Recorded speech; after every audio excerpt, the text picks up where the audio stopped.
Hello, hello! Magandang buhay! Samahan niyo ulit ako ngayong araw. For today's vlog ay naghalong emosyon ang mapapanood nyo sa videong ito. Kaya naman simulan na natin dito. Maagang-maaga nga kaming kumuhilos ni Arkin para pumunta sa bahay nila Ate Princess at nila Kuya Yayam.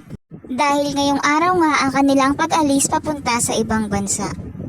At sa mga oras na ito ay handa na ang lahat para umalis papunta sa airport. Pagdating ko pa nga lang dito sa kanilang bahay ay talaga namang ang Kuya Yayam ay umiiyak na. Mamimiss daw niya ako at ayaw daw niya akong iwan dito. A week before nga ng kanilang flight ay palagi niyang sinasabi sa akin na Mami, ayaw kong umalis. Sa tuwing gano'n ang kanyang eksena ay palagi ko na lang pinapaalala sa kanya ang magandang kinabukasan na nag-iintay sa kanya sa Canada. Nalulungkot din naman ako na aalis sila pero yun ay mas makakabuti para sa kinabukasan nila. Habang nasa biyahe nga kami papunta sa airport ay pinipigilan ko talagang tumulo ang aking luha. Dahil ito na yung huling araw na makakasama ko ang aking anak na si Princess at si Yayam. Papalapit na nga kami ng papalapit sa airport sa lugar na kung saan kaming mag-iina ay magkakahiwa-hiwalay na. Masakit sa damdamin pero masaya akong iisipin dahil doon ay magkakaroon sila ng mas magandang future. Ilang minuto na nga lang ng biyahe at malapit na kami sa NAIA Terminal 1 kung saan doon sila sasakay ng eroplano. Palungkot na ng palungkot yung nararamdaman ko at gustong gusto nang tumulo ng luha ko pero pinipigilan ko ito. Hanggat maaari ay ayaw ko sanang umiyak para hindi makita ng aking mga anak. Pero kapag nandito ka na sa lugar na to ay dalawa lang ang pwede mong maramdaman.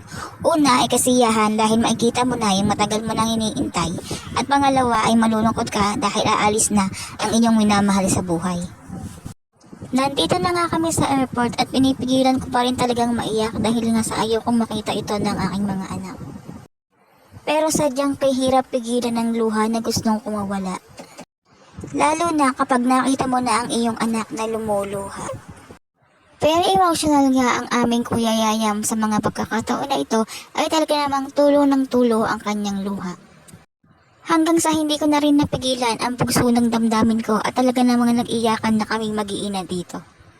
Palagi kong mga sinasabi sa kanila na mag-aral silang mabuti doon dahil sa edukasyon magiging maginhawa ang buhay nila pagdating ng araw. Pagkatapos nga namin mag-iyakan ay nagpa-picture muna kaming apat na mag-iina para mayroon kaming souvenir bago sila umalis.